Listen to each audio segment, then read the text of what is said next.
Ils étaient près de 30 000 ce 8 février 1962 à manifester contre le fascisme et pour la paix en Algérie.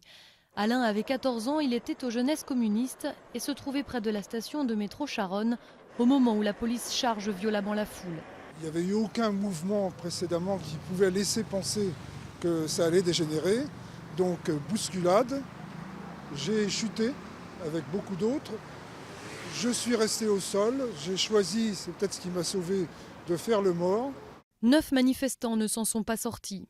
Ils seront enterrés le 13 février à Paris. Maryse était lycéenne en 1962, elle aussi venait manifester avec des camarades. Une bande dessinée raconte son aventure.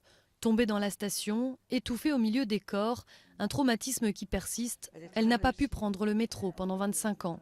Aujourd'hui, ce qu'elle réclame avant tout, c'est que les manifestants tombés ne soient pas oubliés et que l'État reconnaisse sa culpabilité. C'est un crime d'État au sens où tous les responsables de l'époque, il n'y avait aucune enquête, aucun statut de victime, aucune indemnisation, rien du tout, quoi. Et pas de reconnaissance officielle. Il faut que ça soit reconnu comme Octobre devrait être reconnu comme un crime d'État, puisque à l'époque, les institutions républicaines, elles vacillaient.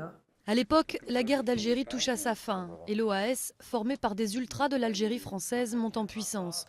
Le climat est extrêmement tendu. Les 200 morts d'une manifestation d'Algériens à Paris en octobre 1961 n'ont jamais été officiellement reconnus, eux non plus. Les plaies concernant cette période restent toujours à vif. Ce retard de l'émergence de la mémoire de la guerre d'Algérie est tout à fait symptomatique de la gêne et de la difficulté de la société française à regarder cette période coloniale.